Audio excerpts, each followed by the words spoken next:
Great news. There's a quick way you can save money. Switch to Geico. Geico could help you get great coverage at a great price. And it only takes 15 minutes to see if you could save 15% or more on car insurance. Go to geico.com today and see how much you could save. This is the best of the Dan Le Batard Show with the Stugotz podcast.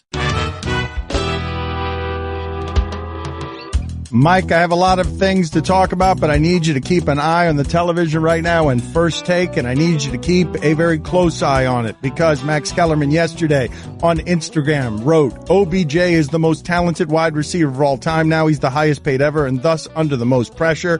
And then Stephen A. Smith climbed into the comment section and said, I'll deal with this tomorrow on First Take. Oh, so you keep an eye on that television because I think Max is about to be dealt with on claiming that OBJ is the most talented wide receiver of all time, which I think we can all agree, yeah, he's probably as talented as anyone who's ever played. But when you can argue about it for 2 hours, climb in a comment section, and then be the best of all time, giving gas bag commentary, we'll break into programming to First Take if we must. But it's not as talented as anyone who's ever played. It's the most talented wide receiver in the history of the NFL. That's how you have to present it. And then Stephen A. will come back, spoiler alert, with Jerry Rice or Randy Moss. Guaranteed.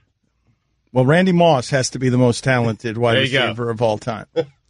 You know what we're getting week 1, guys? Beckham versus Ramsey. Oh, my God. Oh, my God. Nice. Oh, my God. Well, I wanted to ask you guys about this. What's happening with Jalen Ramsey this offseason? Are people finally going to respect that he is the loudmouth? Is Tom Coughlin not going to shut him up? Is Jalen Ramsey going to be able to continue to wander the earth, ripping Joe Flacco, saying he sucks, right? Saying Matt Ryan is overrated. Yeah, it was a pretty cool moment during the preseason games where Matt Ryan went at Jalen Ramsey and completed a pass. But yeah, he also got that suspension for behavior unbecoming of a Jaguar. That's exactly what it How are Tom Coughlin and Jalen Ramsey getting along? I told you Jalen Ramsey and his father were on highly questionable together, and his father's more of a trash talker than he is. This kid's not going to rein it in. He is the second best athlete I've ever seen at Florida State. Second best, second only to Deion Sanders. When he played against the University of Miami down here, I was like, oh my God, this guy is an overwhelming physical talent. And to be at that position and to be that good at it, to be with a defense that everyone's scared of, and to be a loudmouth, please, dear Lord, don't let Tom Coughlin get too close to any of that. with his crusty face to sort of military discipline him how you're supposed to behave, young man. As long as you play the way Jalen Ramsey has played, you have to think Tom Coughlin will allow him to do that. You know what, though? But we talked about this when it was happening with Josh Norman and Ron Rivera. Remember, Ron Rivera was trying to change Josh Norman's personality, and eventually they ran him out of there. Yeah. Man, the NFL needs more Jalen Ramseys. If every team had 2 or 3 guys who were that colorful, that outspoken, it would literally be a better league. And Jalen Ramsey ran the risk. A couple of years ago, you would have said, well, he's stuck in Jacksonville. He's buried. It's a small market. Oh, he's going to mouth his way out. But not only that, but the team's pretty good now. The defense is great, and the team's pretty good. But please tell me that no one's trying to rein that in, because I can't imagine. Does it appear like someone is? I can't imagine a worse fit than Jalen Ramsey and Tom Coughlin. Right. I mean, they're trying. Again, the aforementioned conduct that unbecoming a Jaguar. Unbecoming of a Jaguar. That is great. Please keep saying that all show. Conduct unbecoming of a Jaguar. Please do whatever you can to use that phrase all over the show. But in keeping with the big mouth stuff, Mike, help me understand what's happening with your Cleveland Browns in this respect. I mean, Jarvis Landry talks like if he's Jalen Ramsey. And at 3 yards a catch, Jarvis, you're not. No. Like Jarvis Landry is out here saying Super Bowl, 40 points a game, as if he doesn't realize that team has won 1 game in 2 years. And this is one of the things I love about the loud, cartoonish caricature athlete. Jarvis Landry in Sports Illustrated was actually giving quotes to a reporter about how he loves how Cleveland's a working man's town and that he's a grinder and a working man. And he was in a fitting room where they were feeding him chocolate-covered strawberries while he was draped in Gucci. With no sense of irony. Stugotz is strong in Jarvis Landry, man. With no sense. He's talking about how he's the everyman in a fitting room with like chocolates and Gucci everywhere. And you're a Cleveland Brown. It's not just that you're not that good. You think you're a lot better than you are. You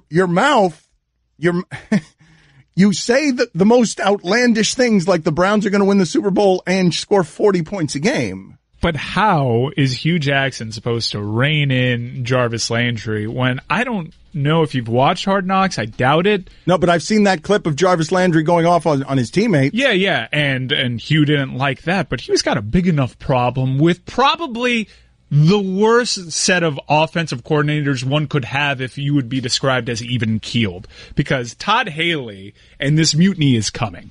And Greg Williams and his disguise. Oh, they already, right. We're already mad at Greg Williams, right? Hugh Jackson is already mad that Greg Williams is such a gas bag. Yeah. Disclosing injury information for Denzel Ward, blaming it on his tackling, and Hugh Jackson's really trying to assert himself as the leader of this room with a lot of wild personalities. Can we please talk a little more about what Greg Williams was trying to pull, where he came and did a couple seasons in disguise after Bountygate?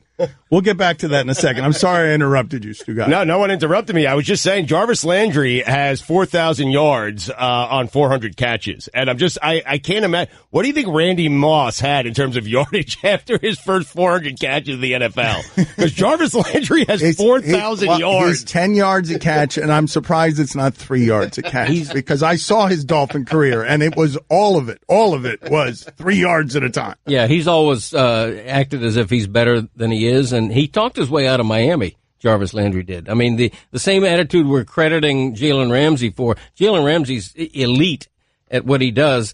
Jarvis Landry's productive, but nowhere close to elite. Mike, have we had cleared the sound from Hard Knocks of Jarvis Landry? Just get me the quotes then, because you don't see stuff like this very often. Hard Knocks is polished for your perusal. It is, it's faux intimacy. It's just the intimacy that the NFL is okay with you actually seeing. These things have hands on them, and so it looks like you're right up in there, and you get some access, but none of it is really the stuff that happens in the dirty corners. We'll get you those quotes, but in terms of how he was used in Miami, and Jarvis probably blames that a lot, and now you see him working with Todd Haley. Todd Haley makes the observations that people say that you're slow. You have roughly the same speed as Antonio Brown, and you've seen the preseason games. All of a sudden, you're seeing something that's that's an uncommon sight if you've watched Jarvis Landry down here, which is Jarvis Landry beating people deep.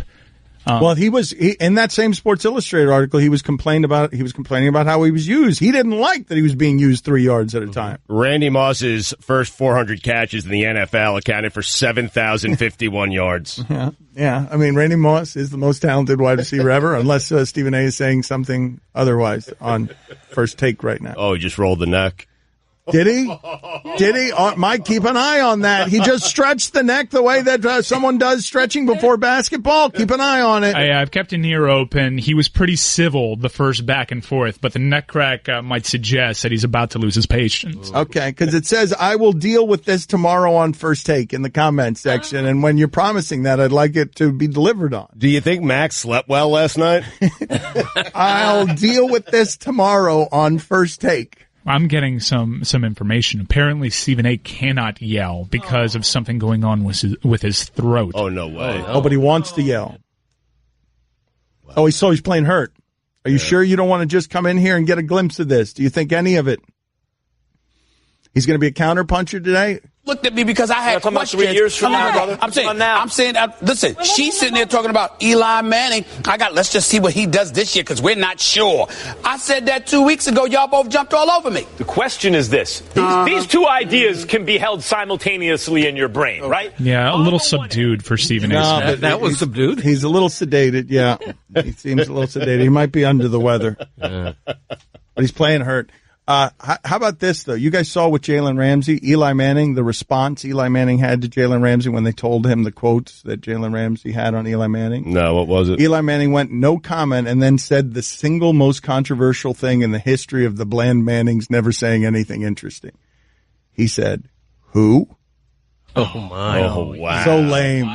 So lame. What do you mean fire? So Fire, lame. bird.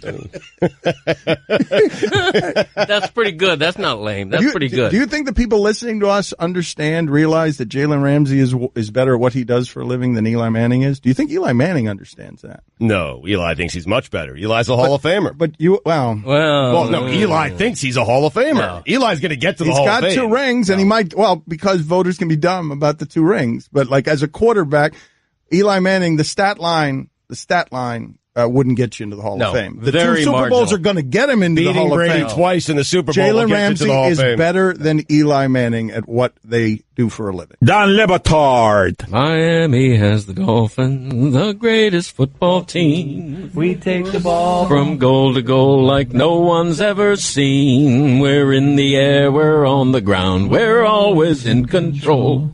And when you say Miami, you're talking Super Bowl. Stugotz. 'Cause we're the Miami Dolphins. Everybody, Miami Dolphins. Miami Dolphins number 1. Yes, we're the Miami Dolphins. It feels so good to not be repressed anymore. Ruin the song, man. I was feeling joy. Yeah, wrong lyrics. Fine. This is the Dan Le Batard Show with the Stugotz on ESPN Radio. I am mortified by fantasy football zealots. And Stugotz is one of them. Greg Cote is another one. They are a plague upon this country and all countries. They are a plague at this time and throughout their brief history. The fantasy football crazy person zealot. But for years now, I've been fighting Cote and Stugotz off. But now, I don't want to talk about fantasy football during our show. I don't ever want to talk about it.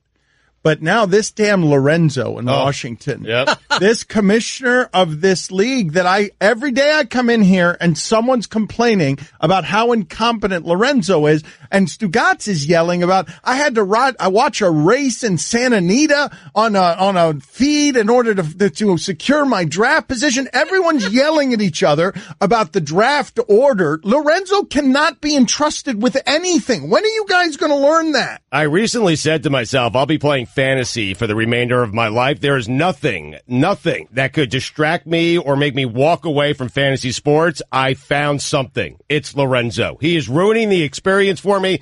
I'm telling you, I watched the 10th race at Gulfstream Park last week. I watched the 5th race at Arlington International. I'm watching horse race because he's trying to figure out the draft order by attaching our names to horses at certain races, but there aren't enough horses in these races, so now we're selecting out of a hat. Lorenzo has not. I'm tired of it! Lorenzo has never found anything in his life that he can't overcomplicate.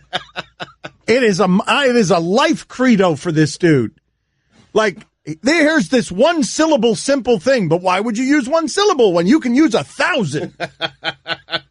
He's a plague. Who made him the commissioner? Really? Seriously? Who made it? Did he make himself the commissioner? He's self-appointed. No one else wanted to do it. All right, well, let's impeach him right now. Yeah, I think Charlie used to be the commissioner.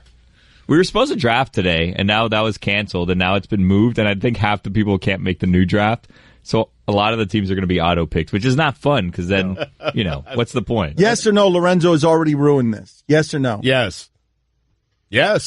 I mean, absolutely. Greg, it's your league, man. I know. My name's on it. I feel bad that it's being decimated. Well, let's impeach him. Who can replace him? Like, all of these fights and all of this nonsense. Enough with it. Like, why can't you just draft? I could get you guys in a room together and you guys would pick the draft order reasonably. That's how you lead. I nominate you. I nominate you as our new commissioner. Yeah. Yes. Yeah, that's how you lead. Yes. You're right. Let's go. All right, you're gone. I'm taking it over, Lorenzo. That's it. You're done. Yes. You're done. You're so finished. when are we drafting, Dan? You're done. You draft however you like. Are there fees this year, Allison, Dan? handle the draft.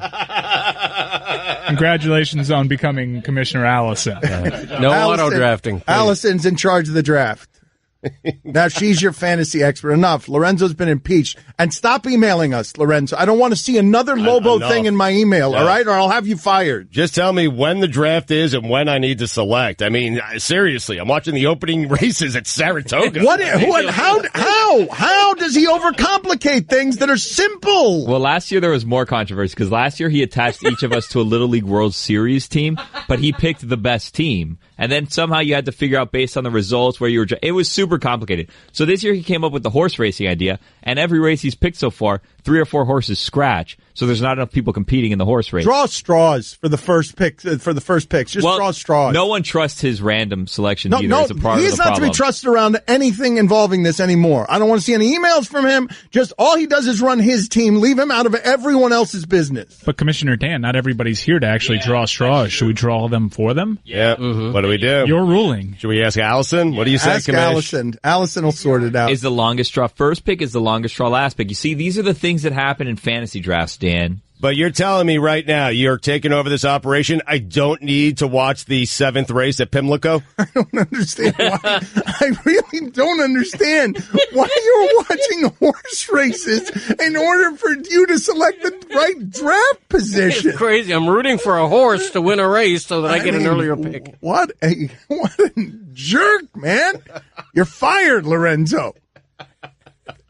Suey's worst predictions, best predictions. We're going to do predictions, and we're going to do the Suey's. It's our annual award show. We cover the entire year. The Suey's predictions category next.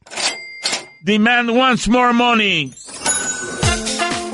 It's our Grammys. It's our Soul Train awards. Dan Le Batard. We're in the middle of the NBA playoffs. My good friend and colleague, Greg Cote of the Miami Herald, just referenced Tony Conigliaro, a 1967 baseball player. God rest his soul, by the way. Tony C. Stugotz. What a tandem he and Yaz would have been. Red Sox had it made. George Boomer Scott at first base, Reggie Smith patrolling center field, Joe Foy at third. Man, Joe Lonborg. Crazy lineup. One of the best ever. And then Tony C. got that injury. Jack Hamilton of the Angels hit him. Went down like a sack of dirt. Got back up. Heroically had a great season in 69, I believe it was. Nice. Petered out of the league, and the rest is sad Red Sox history. Getting emotional just talking about it. This is the Dan Le Batard Show with the Stugotz on ESPN Radio. This Lorenzo, man. It's got me watching the 3rd race at Aqueduct. That Louis C.K. story is interesting. Mm-hmm. Yeah, it is. Really. Now what happens? Time heals, allegedly. But he's really gonna emerge from behind the potted plants where there was pleasure and just be out there again and performing and getting standing ovations. It appears that way. As if he was the victim of something, not the plants. Mm-hmm. Interesting that it was unannounced, because if you put him on the marquee and give people time to organize, there will be protests. Well, he has to do it that way, but also comedians do it that way. That's how comedians work on their material. And so, but he's right. But at this point in his career, that's not the way Louis C.K. wants to be doing it. I'm just interested in how this is going to play out. Like, what's going to happen here? He's going to have to speak at some point, and I don't think he's going to be allowed to work until he speaks. Like, until he explains. Like, maybe he works it into his material. I don't know who's gonna hire him. Well, according to that, and finally, he just worked. No, but work on the marquee. No, work. Yeah, well, not walk into a club and grab a microphone. Work. You mean reestablish relationships with FX and HBO? Well, just be on television again. Be surrounded by sponsors again. Yeah, I mean, if there is a comedic mind out there that can find a way to make this funny, to come out of this, he's one of the more brilliant minds. Yes, of comedy. he is. Yeah. Yes, he is. I do think a comedian, and particularly his style of comedian, is better suited to make a comeback against what he's done than some other.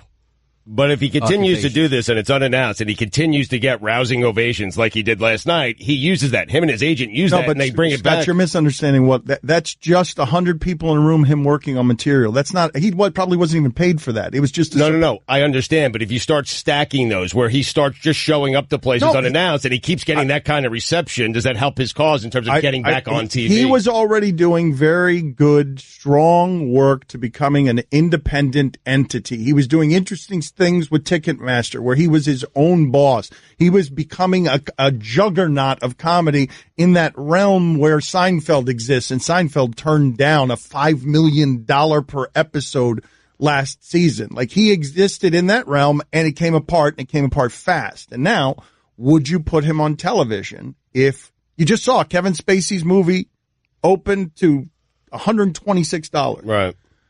Would you put him on television if you need your sponsors to endure whatever comes from having him on television? And how good. This is a guy, man.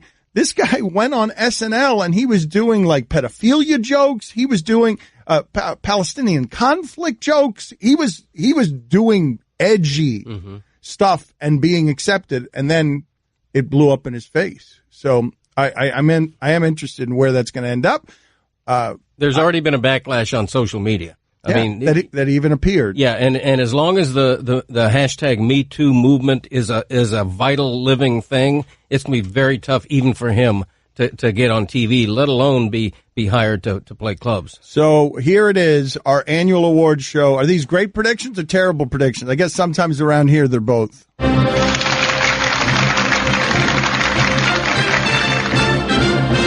And now the Suey nominees for Best Prediction made on the show. Stugotz says Conor McGregor will knock out Floyd Mayweather. I want to be the first to say that I have McGregor in a knockout in the third round. And if someone wants to try to out-predict my prediction and you go second round, that leaves me with the first round. So go ahead, have at it. Okay? I have McGregor knocking Mayweather out, third round. We're done discussing this fight. Mina Kimes says Saquon Barkley is a bad pick at number 2. I think this is a colossally stupid decision if they do this, and increasingly I think they're going to. It does not make sense for a team without a long-term plan at quarterback to take a running back at number 2. It's almost rarely a good idea to take a running back at number 2 regardless, but it's especially stupid for the Giants, and I think they're going to do it. Dan predicts Kansas City will lose in the second round at home after having a bye. What I am telling you is this about the Kansas City Chiefs. That right there is the perfect team to lose a home playoff game. One seed, get the bye. Perfect one seed loses at home to somebody 13-9. Mike Ryan says O.J. Simpson will have a podcast. Mark this down as prediction.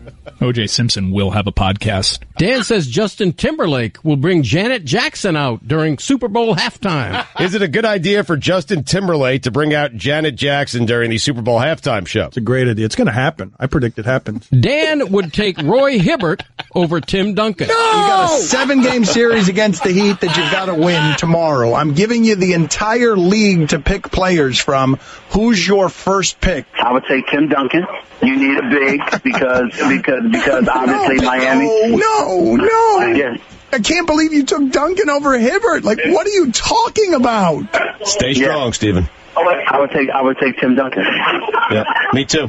Over Hibbert? Yep. Stugotz says Jay Wright is going to the 76ers. I have Jay Wright headed to the Sixers. That's next level. That's a good one. Boom, boom. Good one. Stugotz says LeBron is going to OKC with Kevin Durant. In an effort to get KD away from Golden State, is he calls them and he says, listen, when I went home and won one for Cleveland, I won 2 with Miami. The one I won for Cleveland felt like 5. It validated everything. You need to go home. We tell Carmelo we're going to do this elsewhere in an effort to get him to opt out. He doesn't know. That's a secret between us. He opts out. We bring in Kawhi. And that's the deal. So all of a sudden we have the super team that is LeBron, Durant, Westbrook, Kawhi. KD goes back to Oklahoma City and he finds that validation fish. Stugotz predicts LeBron, Kawhi, CP3, Wade, and Carmelo in Miami. Wade, you go down to Miami. You mend fences. Okay? Get back in the good graces. Kawhi, do not play another game for that team. They're going to trade you in the offseason. The Heat have enough pieces to get Kawhi. And it's going to be Kawhi, LeBron, Wade, Carmelo, and Paul all in a Heat uniform next year. Wait, what are the How pieces? about that? Stugotz predicts LeBron, Kawhi, and Paul George in Los Angeles. I'm saying Paul George is headed to L.A. I'm saying LeBron is headed to L.A. Amin had an interesting theory. And I'm saying Kawhi, a year from now, is headed to L.A. That's what I'm saying. And then it's LeBron, Kawhi, and it's Paul George taking on the Golden State Warriors. Maybe KD in a year as well. Stugotz says Joe Hayden to the Patriots, and he'll make a Pro Bowl on offense. I guarantee you put him on the Patriots this year, he makes a Pro Bowl. Maybe not at cornerback, perhaps wide receiver, but Joe Hayden will find himself in a Pro Bowl. Guarantee it. Mike Ryan will never say Hassan Whiteside's name again. Hassan Whiteside, you listen to me. You listen good, because this is the last time I will speak your name. Okay? You listen good. This is the last time I will speak your name. Last time. Last time. He who shall not be named henceforth. Is that really? Should we? Wait a minute. What should Hassan Whiteside's new name be? Is there anything who shall not be named? I know. Henceforth. He who shall not be named. That's a bit wordy, man. It is. He who shall not be named. Greg Cote says newspapers will make a comeback. Here's what you don't realize. Really? There will be a great wave of nostalgia that will see the American newspaper, like the vinyl record, have a second hurrah, make a comeback. I'm serious when I say this. Newspapers will come back. They will survive this downturn and thrive again. Stugotz predicts UMBC will beat number 1 Virginia. I'm really torn, Stugotz, because I love our tournament. I love our tournament more than I love what's presently on my television right now, which is Seth Greenberg talking about UMBC, whatever the hell that is, versus Virginia. It's University of Maryland, Baltimore County. Good team, yeah. Solid guard play, experienced coach. Might make a splash in the tournament here. Splash. Dan thought Notre Dame would breeze past Miami days before Miami won 41-8. I think Notre Dame will be able to gut Miami running the football. You guys are in such a hurry to get back to where they were with Dorsey, right, that you're not seeing some things clearly. 3 points sounds like too little to be giving Notre Dame. I can't foresee a circumstance in which Miami wins big. Stugotz says Shohei Ohtani will save baseball. Shohei Ohtani hit his first Major League homer in his first home at bat for the Angels. That dude's got to win. 8 Ks, a homer, a single. Pretty cool. He's going to change baseball, this guy. He really is. He's going to save baseball. I predict that. Oh, God. There it is. There it is. Stugotz discovers someone and boom, saving baseball. He's a messiah. Ohtani. Dan says Marvin Lewis won't be a head coach again 1 day before he signs a 2-year extension. God, those are 15 depressing years of Marvin Lewis. Where you're sitting there trying to prop up Andy Dalton, trying to believe that he's your quarterback. Right. And like you now see, we all see what we were seeing at the time, which is you cannot win anything. Sure. A.J. Green, his entire career has been wasted there. Yep. Wasted. Marvin Lewis will work. He won't be a head coach again. That will not get a head coaching job. That category is loaded, man. Loaded like Dear a baked potato. Lord. Payday! Payday! It is payday! And never in the history of this show has anyone been done dirtier than I was done dirty by Mike resurrecting a prediction, something I said from 8 years ago, just to embarrass me. Roy Hibbert, that was not a conversation in the last year. You did me dirty.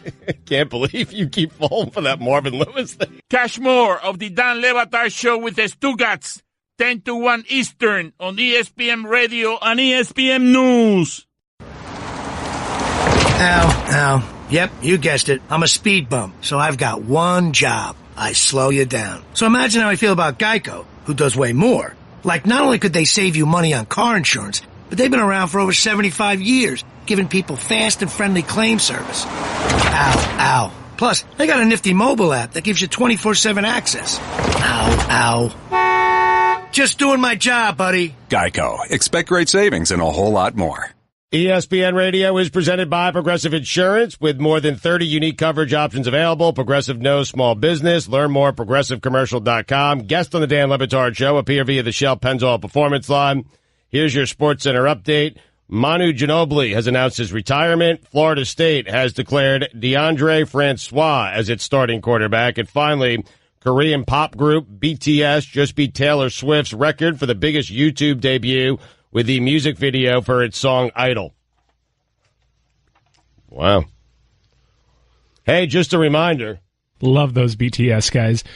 We've held this theory back here in the shipping container that we should try to talk BTS as much as possible because their fans are crazy and they will seek out our podcast. So can we talk about them enough that we can put this in the podcast description when we tweet it out to inflate our numbers? Yes, let's do that now. In fact, when he's done, just give me a minute, please, of BTS talk in a shameful grab for Korean listeners. Hey, just a reminder, if doing your deck is on your to-do list this summer, put new Valspar stain on your shopping list. That way, you get all-weather protection and more inspiring color. Valspar exterior stain only at Lowe's. For all the latest headlines and information, tune in the Sports Center on ESPN Radio all throughout the day. Well, there are 7 members to BTS, as you know, and BTS roughly translates as an American acronym for Bulletproof Boy Scouts. Now, it doesn't exactly translate to that in Korean, but it's a pretty cool acronym for one of the hottest acts in music. Really talented. Everybody has a beautiful voice, and you actually don't need to understand the lyrics to feel the passion behind it. Excellent. Nice job. I think I'm going to quote the BTS Twitter site and compliment BTS, and then invite all BTS fans to click on my latest column. Oh, look, he made it about himself. That was quite the pivot. I didn't see that coming at all. How were there no fines in that? And for him, for his behavior, his begging for clicks? No, we're talking about BTS for 10 minutes. Yeah, thank you. But I thought we established. No, but he said because on the front end, he said we just want to grab Korean fans to inflate our podcast numbers. We are the biggest podcast in sports, by the way. And it's a heady play by Mike because we had Enrique Iglesias on, and I'm telling you, my Twitter followers, right after we had him on, it went up to 100,000. We were surrounded by teenage girls for like 10 days. Screaming teenage girls who just wanted to be near Enrique Iglesias just because he called into the show. BTS is also the only K-pop act to get its own Twitter emoji. If you get your own Twitter emoji, like if you use hashtag It's All About the You right now, the gloves will come up with an Adidas logo below it. You type in hashtag BTS, has its own Twitter emoji. How great are they? All right, $2, Mike. You crossed the line. I'm sorry you did that. Took it too far. C.J. McCollum, did you see what happened? Poor C.J. McCollum. This is something that is happening to all these guys in basketball who are going to do nothing but take a beating for for however long until Durant decides to leave the Warriors. What happened? C.J. McCollum was, he had Kevin Durant on his podcast. You heard that sound, them go back and forth where Kevin Durant was like just dismissive of, well, be better at your job if you want to. Did you guys not see this? No, yeah, I did. I saw it. I heard it. You can't really see the podcast, but yes, I definitely heard the sound, the audio. Yes. Okay, and so C.J. McCollum is sitting here finding Kevin Durant on he would never have done the things that Durant did. Mm-hmm. He would never have taken the shortcut. Right. And so somebody on Twitter came at C.J. McCollum and just said to him, win a playoff series. And his response was, I'm trying, Jennifer. And it's just that's everyone in the NBA who's not the Warriors. We're trying, Jennifer.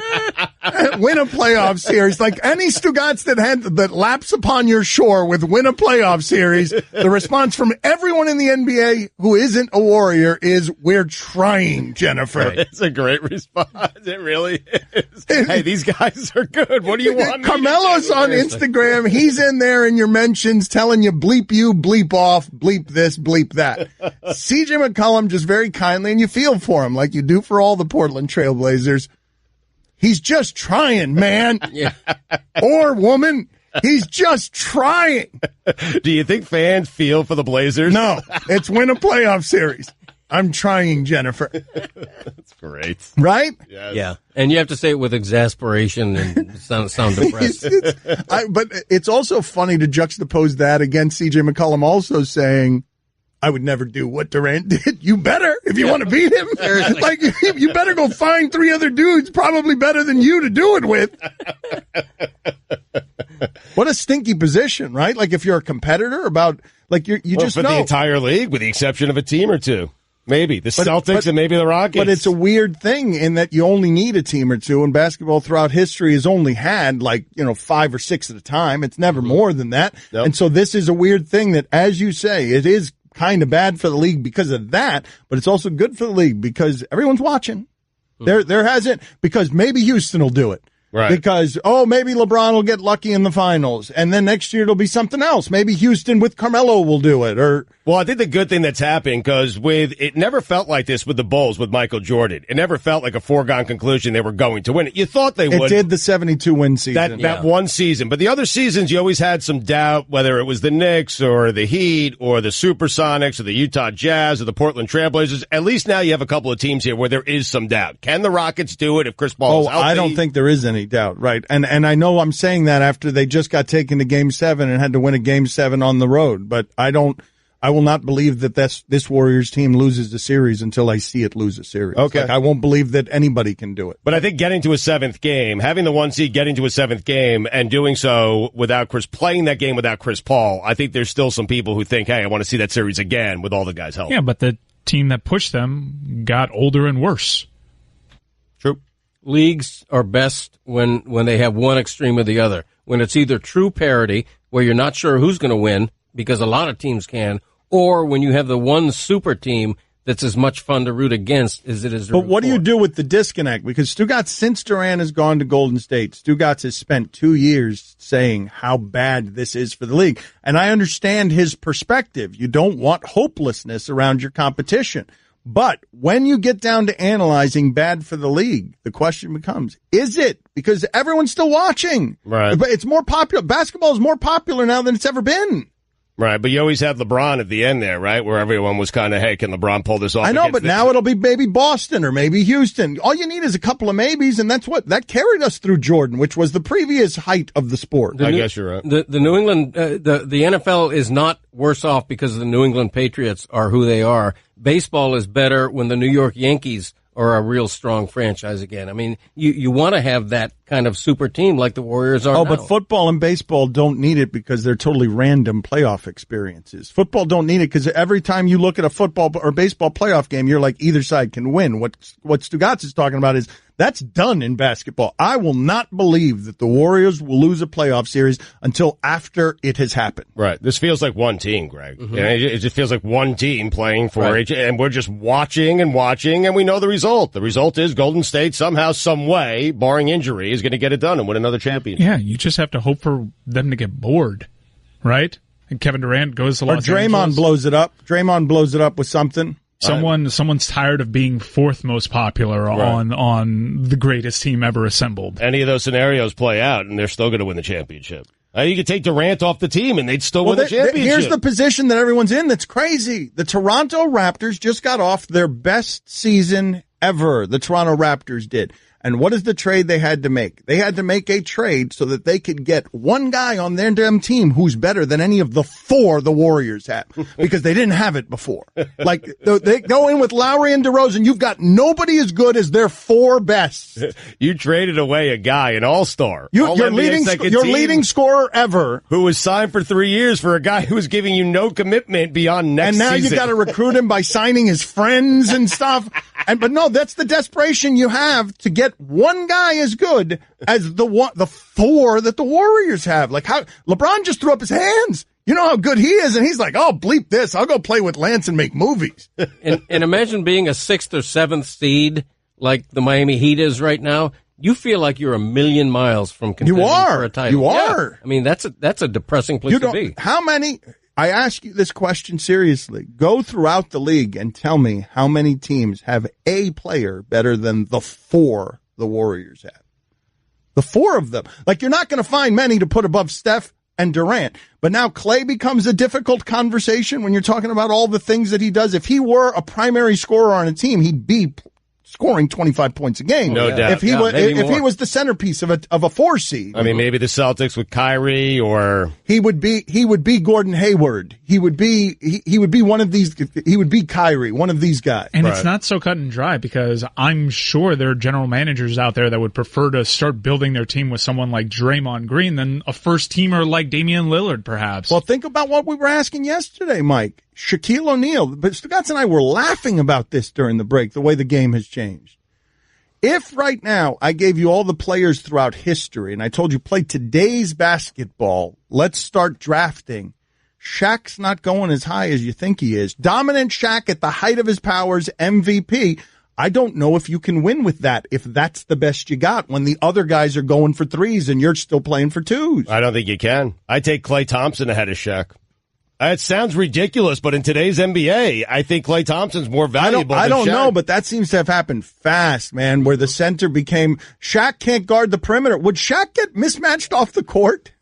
Would Shaq, the way that they're mismatching people, would they mismatch Shaq off the court? I mean, the DMs I'm going to get from Shaq well, today but Klay Thompson, what you said is offensive. What you said is offensive because you can't be trusted to make a nuanced point. You have to go flying off to the extreme in a way that makes Shaq climb into your DMs. Hey, he's twice the player, Shaq. I'll tell you what, I would take Iguodala over Shaq as well. How about that? There you go. Oh, for the love of God. Maybe Swaggy Pete.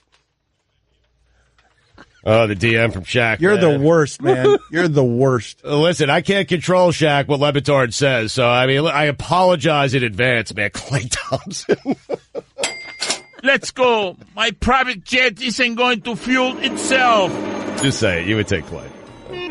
Today's NBA. What you said was totally blasphemous. Would you take Lillard over and once Shaq? again, you taking my points. What you said. Be careful. You're taking my points and you take them out to the most extreme of extremes, and that is where you feed you bottom feeder on all of the salary they pay you. You're not answering the question. I mean, keep dodging me. I mean, let's Dan Le Batard. You want me to get real? Stugotz. I'll get real. This is the Dan Le Batard Show with the Stugotz on ESPN Radio. We have another Suey Award to get to in the next segment. It is Best Back in My Day, Mike.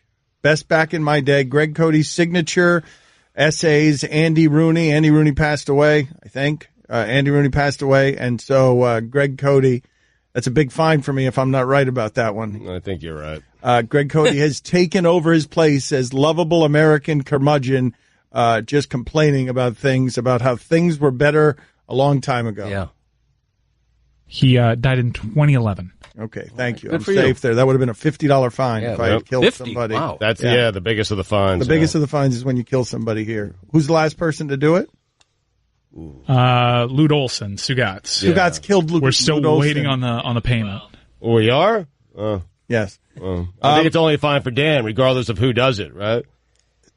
How do you figure that? I get fined $50 if the show kills somebody? Anybody on the show? I mean, you have killed more people on this show than anyone. Hey, there's no need to get the defensive because you haven't It's your paid name on the marquee, fine. I mean. All right, you mentioned that with the Shaq thing that's sure to get back to me.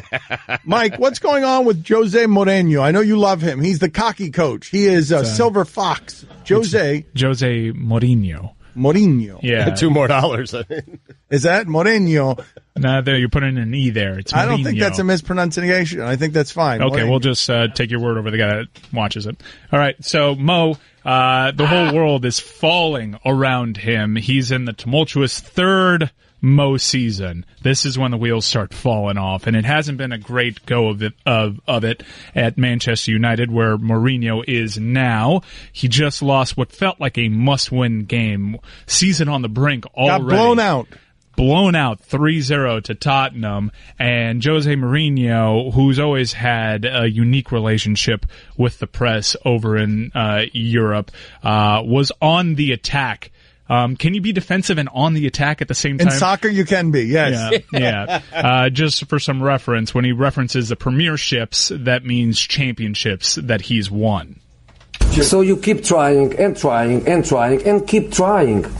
And keep trying. Is it not a bit of a distraction? Now, just to finish, do you know what was the result? 3-0. You lost 3-0. 3-0. Do you know what this means? 3-0. But also mean 3 premierships, and I won more premierships alone than the other 19 managers together. Wow. 3 for me and 2 for them. Respect, man. Respect, man. Oh, I wish Belichick. I hope that's how it ends for Belichick. Belichick, just show us the ego. At the very end, walking out of the last press conference, the doctor that's not a doctor, the scandals that aren't scandals, all of it crumbling around you. Just respect. Respect. Close to 10 respects there.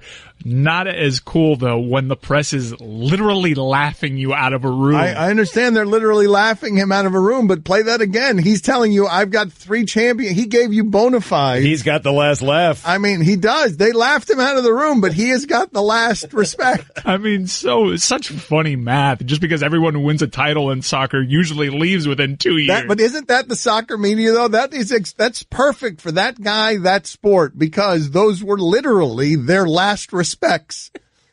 So you keep trying and trying and trying and keep trying and keep trying. Okay. Now, just to finish, do you know that what was the result? 3-0. You lost 3-0. 3-0. Do you know what this means?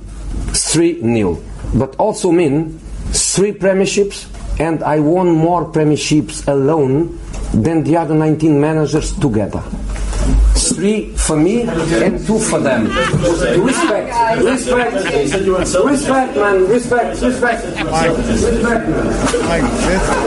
This arrogance needs to be turned into song with these 2 musical notes. His alone, I've won more championships alone, needs to be one word by itself because it is the height of arrogance. And then also in an accent, always funny, just to finish. Just to finish. Alone. I've won that many championships alone.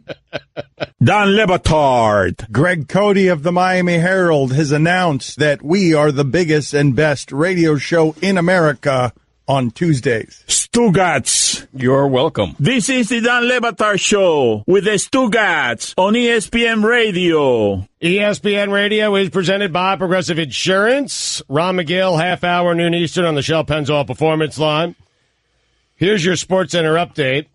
Manu Ginobili has announced his retirement. Florida State has declared DeAndre Francois as its starting quarterback. And finally, according to his attorney, O.J. Simpson realized he was being pranked halfway through the interview with Sacha Baron Cohen while he was disguised as his Gio Monaldo character. The interview was featured on the finale of Who is America? How is that show? How is it? I've only seen pieces of it, and I want to check in with it, but I keep reading more about it than I'm reading articles about things that he's done or controversies that he's caused, but not people actually watching the show. That was the finale. It's been an uncomfortable watch. Sometimes you have to rewatch it to actually maybe even laugh at some of this stuff. It's a very difficult thing for him to pull off comedically. I've watched every episode. My wife loves the show, and the fact that it's awkward to watch is what it's all about. You know, every time you watch it, you just marvel that people are actually taken by this ruse. It's just incredible. The same fluids that make your car, yard equipment, and motorcycle engine run can also create deposits that reduce their performance. Gumout Multi-System Tune-Up helps restore performance and fuel economy. Try for yourself. Buy 1 bottle of Multi-System Tune-Up at Advance Auto Parts. You get carb and choke cleaner free. For all the latest headlines and information, tune in the SportsCenter on ESPN Radio all throughout the day. One of the most popular things we do around here is Greg Cote on Tuesdays going back in time, romanticizing about a time that wasn't actually better than today, but he sounds like an ancient person, fossilized, mummified, as he reaches back into the past and disguises that smell of must in some sort of mythical romance. Well put. So every week he does this on Tuesdays. He comes in here and he pines for another time, a time when things were a lot worse in every way in the world, but he thinks they were better. So here, without further ado, the Suey category, best back in my day.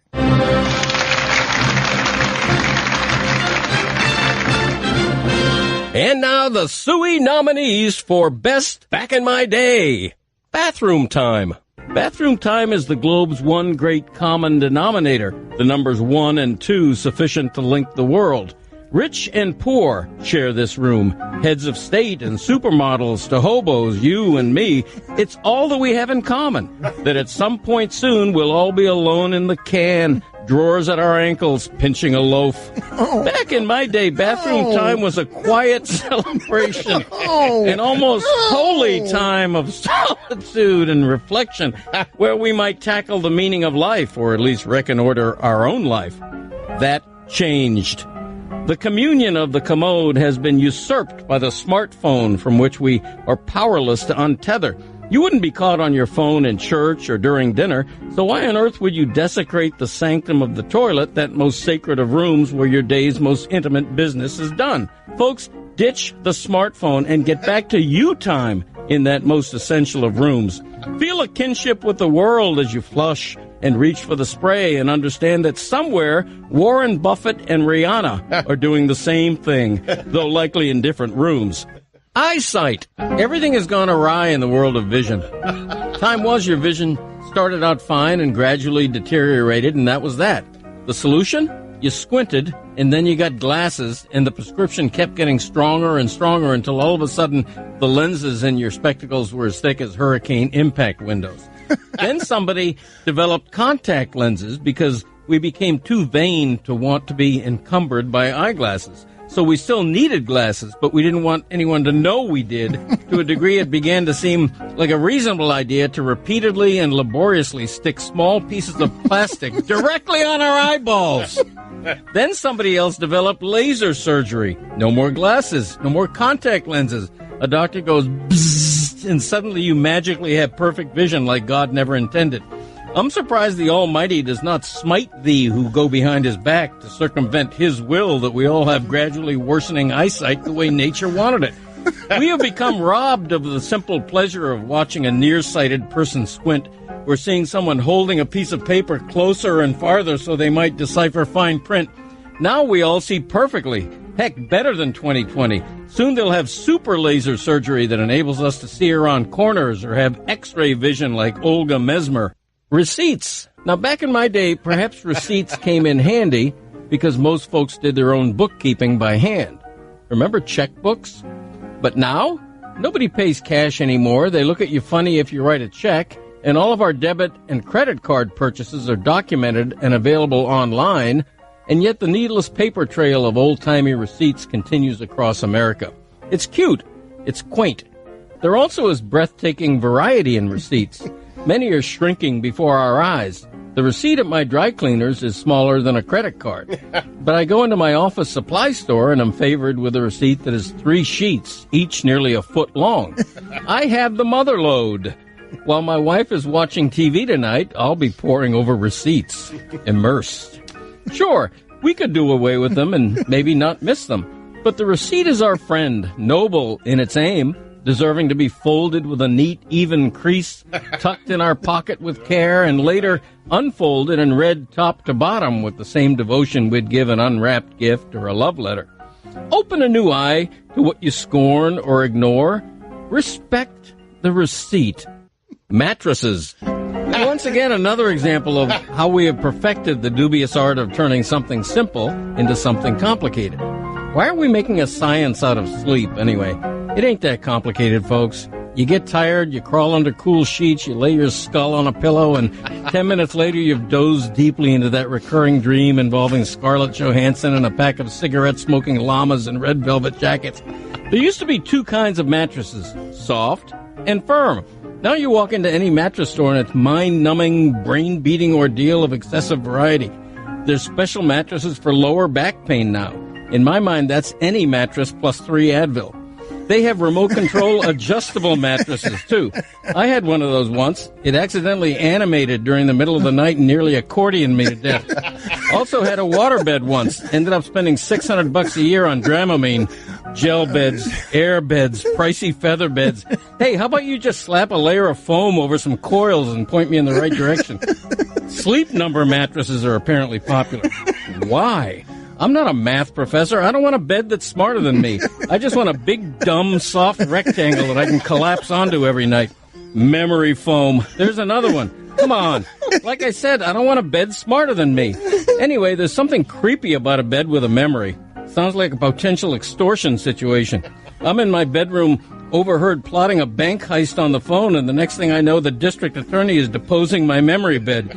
We need a simple bed we can trust, folks. It's just sleep. You shouldn't have to plug in a bed, and it shouldn't move or light up with a number or come with directions. Just make mine soft or firm, and either way, in 5 minutes, I'll be sawing wood like a lumberjack. Pocket change. Ah, the disappearing coin. Farewell, penny. Au revoir, nickel. Adieu, dime. Bon voyage, quarter. You were one of life's jangly, beloved accoutrements for generations. Always there, steady, familiar, reassuring. Now, you were all but extinct. It's all they talk about when Lincoln, Jefferson, Roosevelt, and Washington get together in heaven and whip out a deck of cards for a spirited weekly game of clabberjass, how the handheld portion of their legacy has been stripped from them. Nobody carries change anymore because nobody pays with cash anymore in order to get change. Nowadays, people pay with credit or debit or flash a smartphone app to buy a damn pack of gum. It has become an oxymoron. There is absolutely nothing current about currency. You pull paper money from your wallet at a store nowadays, and they look at you funny, like they would if you were using a quill feather pen, wearing a Jack Benny t-shirt, or carrying around a sundial in case you were asked the time. I used to love everything about pocket change. The feel of it, the smell of it. Coins were the original fidget spinner toy. If you were nervous or just killing time, you'd mindlessly dig into your right pocket and rummage through the copper and nickel and zinc, fingers expertly distinguishing the penny from the elegantly slim dime, the sturdy nickel, and the king of the pocket, the regal quarter. People, will you join me in bringing back coins and pocket change as a vital part of Americana? I'm with you. Pay for everything in cash, and then pray the total is something 01 so you hit the lottery with that 99 cents in change. Make it your business to walk around all day like me with a heavy load in your pants. I'm Greg Cote, and that's how it was back in my day. Cookbooks. Oh, no. Whatever happened to them? Rhetorical question. What happened was Google murdered them. You can still find a cookbook, of course, but it's like buying a manual typewriter. They look at you funny. Nowadays, if you want a recipe, you Google beef bourguignon, and a million recipes and videos turn up, and you print one off, and that's that. Me, I prefer to turn to my library of cookbooks, which are alphabetical by genre, Cajun before French, before Italian, before Mexican. Cookbooks are my dog-eared friends, trusted and worn, lending soul to cuisine. But I'll go the cookbook even one better. Nana Doogie once had a homemade recipe book, fat with decades of things she'd clipped from magazines and newspapers, along with her own original recipes written down in an old woman's trembling penmanship. Oh, what I would give to have that book of family history again. Vaping. Who are you people kidding? What are you doing? If you're going to smoke, smoke. If you're going to quit, quit. Don't be caught in this bizarre in-between that finds you sort of, pretending to smoke? I feel like vapors are taking shortcuts, like the guy who steals a Maserati emblem, tapes it to the front of his Tercel, and drives around with a beret like a king. Who's he fooling? Hey, Valentine's Day's coming up. How about you send your wife a photo of a dozen roses? People think it's a harmless alternative to smoking, but of course the FDA is investigating cases of e-cig poisoning and the lack of transparency on the chemicals in the liquid nicotine and solvents used. And the U.S. Department of Health and Human Services says e-cigs are not an approved therapeutic device to help people quit smoking.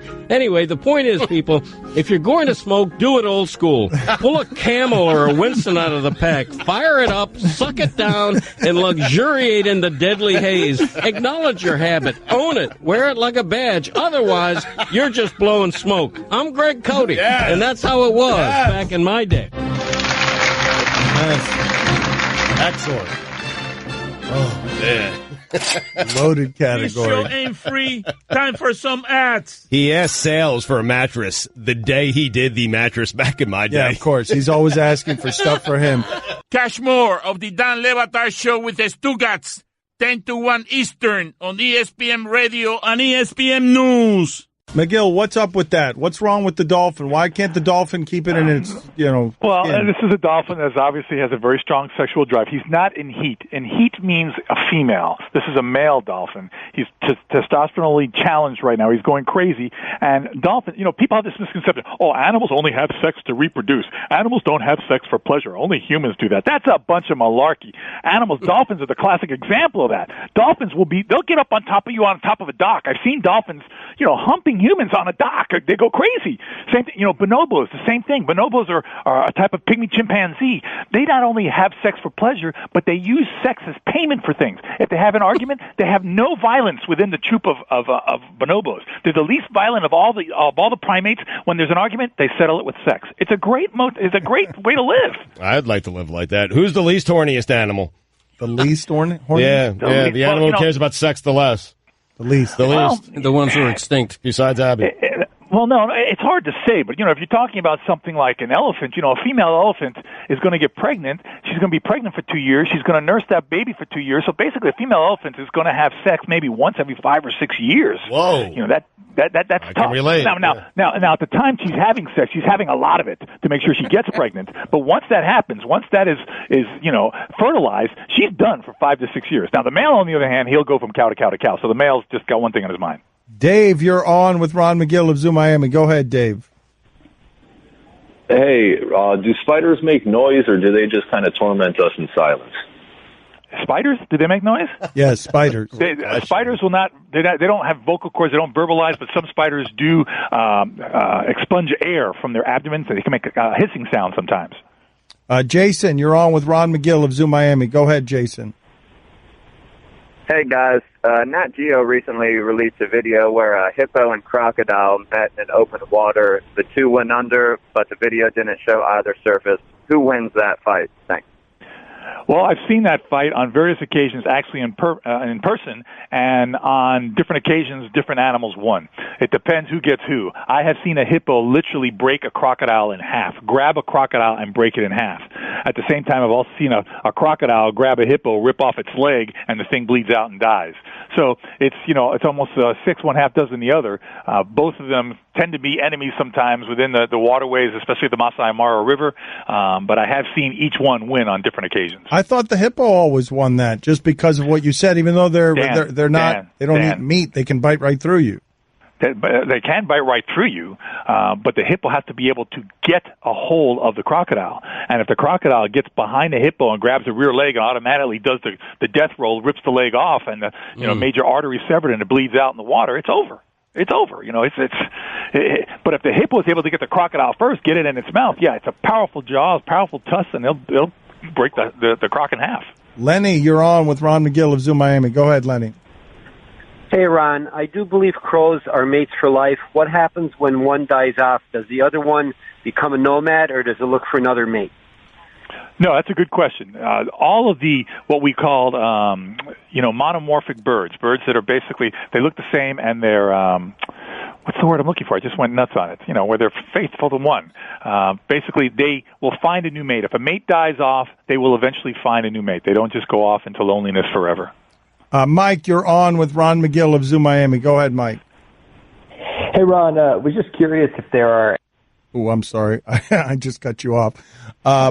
Bucky with the good hair. You're on ESPN Radio with Ron McGill. Go ahead, Bucky. What's so funny about that? Ron, I wanted to know about the blood pressure of the giraffe. What does it take to, pump all that blood to those really high parts? I used to know this in the top of my head, but I know it's about twice the blood pressure of a human being. Basically, the giraffe's heart is huge, close to the size of a basketball, and it needs to have a tremendously high blood pressure to be able to send that blood all the way up to the brain of the giraffe. You're talking about a neck that by itself can be 5 feet tall. Jeff, you're on with Ron McGill of Zoo Miami. Hey, Ron. If the NFL added 2 expansion teams, what 2 animals would you want them to choose as mascots? Oh, wow. I'd like to see an NFL team choose a badger. It's just such a bad animal. Badgers are just so underrated, underappreciated. When you look at a badger, what it can do, God, the NFL Badgers, they'd be tough. They'd be tough. Ron, I read a story about an alligator devouring another smaller alligator in a Texas swamp. Is that common or rare for species-on-species crime? species-on-species crime. I like that. It's not uncommon, Greg. It's something that does happen. Alligators are notorious for eating smaller versions of themselves. This is especially true with hatchlings. It's one of the things where they've seen that happen quite a bit, cannibalism in that sense. But it's not their primary source of food. It's one of these things. Understand, alligators are opportunistic feeders. They're not thinkers. They don't have the kind of brain power to think, okay, I'm going to hunt down, those taste good, I'm going to get them. If something small moves next to their face, they're going to bite it. And if they get it in their mouth and they're able to swallow it, they're going to do so. They're not going to say, that was my niece or that was my nephew. They're not going to do anything like that. They're just going to basically instinctively bite, kill, and swallow. That's the danger of being around these animals because they're opportunistic feeders. They're not really thinking feeders. Sam, you're on with McGill. Go ahead, Sam. Hi, Ron. I have a question. So there was a story up in the Midwest a few years ago about a deer walking into a building, like a target. Do you know if that was anything other than confusion or anything? Thank you. This happens every now and then. It especially happens when male deer are in rut. Rut is kind of like the sexual peak of deer, and they are so mind crazy looking for females. They'll go anywhere. They'll fight anything. They'll challenge anything. Sometimes what they do is they see reflections of themselves in glass and they charge the glass and they enter buildings that way. They don't recognize that it's a reflection of themselves. They think it's a challenger. So they'll go anywhere to challenge these things. So if they see a reflection in a building, they'll run into the building. They'll do anything in search of a mate. As I've said on this program many, many times, females make males stupid. Parker, you're on with Ron McGill of Zoo Miami. Go ahead, Parker. It's preventing us from taking chimpanzees and bonobos and making them bipedal and trying to evolve them quickly back into us. Like seeing what would happen if we could make them into humans in a lab or in a zoo or in a controlled environment. God, you're talking about something that's way over my head. I mean, you're talking about, millions of years of evolution that have created the branch of apes that kind of led up to us as humans, even though I know some people don't believe that, but the fossil record seems to speak for itself in that respect. I think we are, as humans, are already evolving. We're evolving to be superhumans. Look at the records. Look at the Olympic records from 50 years ago, compare them to today. Look at the bodies, the builds, the musculature of people today as compared to 50, 60, 70 years ago. The human being itself is evolving almost to like this super species. Let's check out this video. And again, if you want to be a part of the stuff, Ron McGill's been doing a lot of good stuff for animals for a long time and been doing a lot of good stuff for this show for no payment for a long time. So if you want to, believe in something that he believes in, the Ron Your McGill voice is payment, Dan. The Ron McGill Conservation Fund, it goes straight to helping animals, and it's a good cause. If you want to thank Ron for what he does on this show, go ahead and give us your play-by-play, right, Ron. Okay, we're looking at it here, hitting the play-by-play. It's an elephant and a Canada goose. Oh, the elephant's splashing with a trunk. Oh, look, he's playing games. Well, the goose is looking at him like, really? That's all you got? And then the goose is like, oh, the goose is flying. I can go. He lands on the elephant. This goose has got some major nads. Holy geez, he's packing the back of the ears of the elephant. The elephant's, are you kidding me? A bird has landed on my head. I'm a freaking out. Oh, the bird's down in the water. Now the elephant's ticked. Its ears are flat. It charges the goose, and the goose doesn't back off. This goose is my... Oh, he gets slammed by the trunk. He gets slammed by the... But the goose does not back off. The goose chases the elephant. The elephant is backing up. He lowers his head. Oh, you gotta be kidding me. Geez, look at this trunk. This goose is full of himself. He doesn't back. Oh, he gets a kick from the rear leg. Another kick from the rear leg. He's still not backing up. Oh, he gets stopped. This goose is serious. He's back up on a rock to tell. The elephant charges again. The goose says, no, heck no. He goes at him. This goose is amazing. Jeez Louise. This is the most incredible bird I've ever seen in my life. He's my freaking hero. That is great. He did. That's a standoff. The goose, push. That's a no-fear goose, man. That's amazing. That was amazing. Football players need to be more like that. Maybe the Dolphins can pick up something on that. Ron, thank you, buddy. All right, guys. Have a good one. See you, Ron. Dollar bills, y'all. Dollar bills, y'all.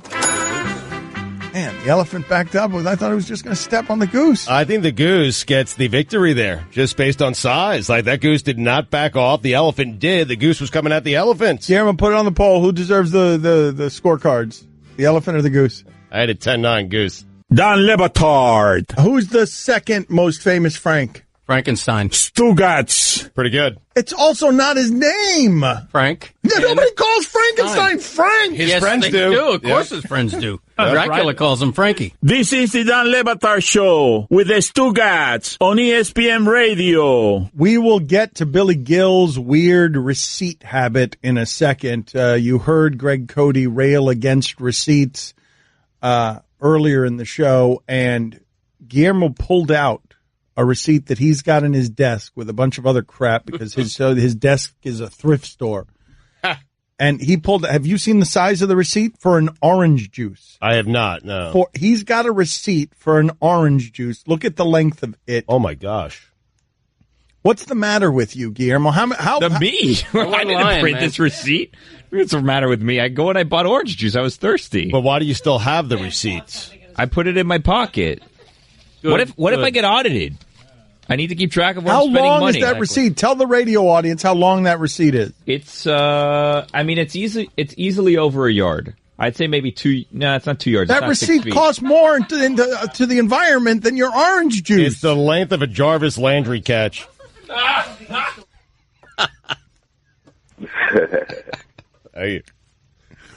think it's much longer than that. That would be as long as career. That is Jarvis Landry's career touchdown. Longest career touchdown, the length of that receipt. I want to let people in on a secret. ESPN, many of you think, is a big, giant company. And I understand when you look at the amount of money that it makes, and it's been Disney's biggest moneymaker for a long time, why you would think that. But it's not. It's a tiny mom and pop shop that makes a bunch of money. And at the bottom of that mom and pop shop is this poor, pathetic executive named Chuck Solitoro. And he's pedaling on a stationary bike and he's keeping the whole damn place afloat. Okay. And this is how he just wasted our time from vacation. He's on vacation. Like the whole content machine is on his back. He's an hour removed from sending us an email that he'll be on vacation for the remainder of this week. That's right. But this is how ESPN is holding on by a thread, that thread attached to the kicking on the exercise bike that Chuck Solitoro is doing. Possible topic for you guys. RG3's NFL career may depend on how he plays against the Washington team on Thursday night. That is the single most useless email ever sent, and not just at this company, but any company. And it was sent from vacation by somebody desperately trying to give the show's content in late August. I disagree. I mean, a ton of stakes gives me a reason to watch preseason game number 4. Mike Ryan said last week during bold predictions that RG3 was going to start for the Ravens. So this is fascinating. The fact that you have a guy's career in the balance. He's playing for his career this week. That is fascinating. That makes the preseason more interesting. Because Chuck said so. Yes. I mean, possible topic. Yes. Career may depend on how he plays tonight. That's not a possible topic. That's an impossible topic. It's Thursday night. That's impossible. Who finds that interesting? I would like to have Chuck on and ask him, what do we do with that What topic? is he doing on vacation sending us that? Leave us alone. Go on vacation, man. That's a bad vacation when you're diverting yourself to send that. All right. Did you guys see that we're going male cheerleaders this year? Did you guys know this? No. NFL is going male cheerleaders. Good contributions from both of you. Did Thank Chuck you. send you that? Good contributions. Would you guys rather go back to RG3's NFL I don't career? go back to anything. You guys gave me nothing. Could you both have been more useless? I threw the topic out there, just stared at both of you, and if I weren't talking right now, you'd still be staring back silently at me. Yep. I just said male cheerleaders, and you're like, what am I allowed to say here? Never mind, I recuse myself. So RG3, I mean, you thought he was going to be the next great quarterback, changed the position forever, and now it looks like his career's in the balance. Preseason game number 4. The reason to watch Thursday night, I'll tell you that. I'll be there. Male cheerleaders. The NFL is going with the first male cheerleaders. How about that? The Rams, good contribution. Innovative league. The Rams and the Saints. Do we need cheerleaders at all? No, but that's the funny thing the NFL's doing. They're like saying, you know what? We can't get rid of the sex. We got to have the sex framing the sidelines. I know. We'll put beefcake out there, too. Now we're all okay with the sex, right? Like in 2018 with their domestic abuse problem, they might want to not be framing the field with objects. That's a point. So instead what they do, though, is can't get rid of the sex. That would be bowing. Can't get rid of cheerleading. It's an American institution. Right. We don't know how to cheer. We need people to lead us. No, males now, too. Yeah. Not just women. Fireman Ed. I think we should turn this around. I think we should turn it around and make it a different kind of controversy for the NFL by wondering whether or not, why can't they just leave the women out there? They need men to lead them on how to be sexy? Why do we need men out there cheerleading? It seems like you didn't need our opinions at all. You were doing just fine on this topic. By the way, RG3 has put up enough, he has enough weight on him where he could sustain hits. He's still mobile. And I'm telling you, RG3 not only going to play well preseason game number 4, I think he's going to start him with Mike. I think he starts all 16 games for the Ravens this year. How about that? Athletes who look like male cheerleaders. Tim Tebow. Blake Griffin. Mm-hmm. We talk about him with Jeff Ross next. Dan Le Batard. Do you mind cleaning that up and tearing up papers and stuff when we're not on the air? Stugotz. I did it without really thinking. It was far from the mic. Didn't think it'd pick it up. As a kid, I used to make the sound of ripping paper. I used to delight my friends with that. Mm-hmm. No, so you can go like that. This is the Dan Le Batard Show with the Stugotz on ESPN Radio. This guy is really funny, and what he does is really hard. It's hard to keep being that funny. It harkens back to another time in comedy, really, when roasts were popular. He is the Roast Master General, Jeffrey Ross. You can watch the season finale of Roast Battle featuring Jeff versus Blake Griffin tonight, 10 p.m. on Comedy Central. Nice. I'm not certain there's a better nickname anywhere. Seriously, the Roast Master General. Do you appreciate the law that what you do is a bit of a lost art, right, Jeff? It was when I started doing it. Saying you wanted to roast people was like saying I want to go jousting or something. I had to explain it to people. It was from another time. Well, what was your inspiration specifically, though? What was your inspiration? Like, were you watching all that old, those videos of a sweaty Don Rickles and like going back in time? Well, I saw a little bit of it because my parents would watch it, but I was kind of young. But honestly, my inspiration was living in Newark, New Jersey, where everybody was busting my chops all the time, and everybody was always, taking jokes and delivering jokes. And I grew up in a catering hall, and I was the boss's son, and everybody made fun of me, so I had to learn roasting as self-defense. Oh, wow. So take us through some of that. And I do want to talk to you about the thing you did with Blake Griffin here. We were shocked the other day to hear that he's good at stand-up comedy and that he loves to do stand-up comedy. But take us through. Were you being bullied? You were being bullied and you survived it? Your defense was just making people laugh because you were good with your mouth? I was on the football team at Jonathan Dayton Regional High School in New Jersey. And there was this one kid that would bully other players, other people. And he would jump out of dark corners and smack people in the lower regions. Like that was his big kick. And I always said, and I was studying karate as a kid, and I always said the next time he hits me, I'm going to hit him back. He was gigantic. He was twice my size. And he hit me one day, and I went down, and it hurt so bad I couldn't get up. But I started making fun of him from the ground in front of the whole group of guys. And they were simple high school jokes, but everybody laughed at his big forehead and his hairy knuckles, and he never bothered me again. And I realized that being a guy that could make fun of people had value. It could save my life. Wow. Did you realize it on the spot? Because it's a fairly amazing thing to make a career from on your knees in front of the bully. I didn't realize it on the spot, but I realized it.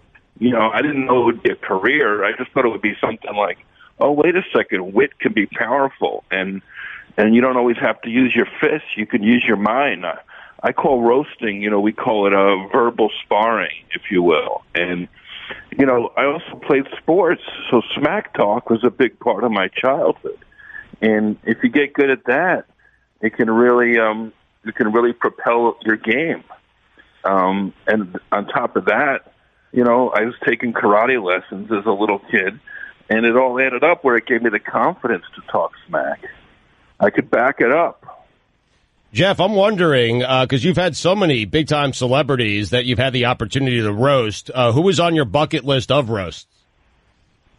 Stugotz. Yeah. Oh, yeah. It would be an honor, I got to tell you. Oh, we'd love to do it with you. We would love to roast Stugotz with you. I want to win the first Roasting Suey Award or whatever the heck. It would be an honor, but do you have someone who's a bigger celebrity than me? You know what? I mean, one of the ex-presidents, Clinton, Obama, Bush, that would be a fun roast. I've never done anything like that. I'd love to roast Kanye and Kim. I know she has a good sense of humor. I'd love to find out if he does, too. That was your answer. and, you know, honestly, I think more and more athletes are getting into it. You know, I feel like it's a natural progression of sports smack talk to go into roasting. So a great sports legend would be fun. Well, what do you have here that you guys have any ideas? Yeah, we'll come up with some for you because there's something here. Like there's something fun here. You've discovered it and you've kept it. Belichick, I mean, roasting Bill Belichick. Man. That seems like that'd be hard. Would would you like that challenge? I think that could be a 3-part miniseries. All right. So you would like that challenge.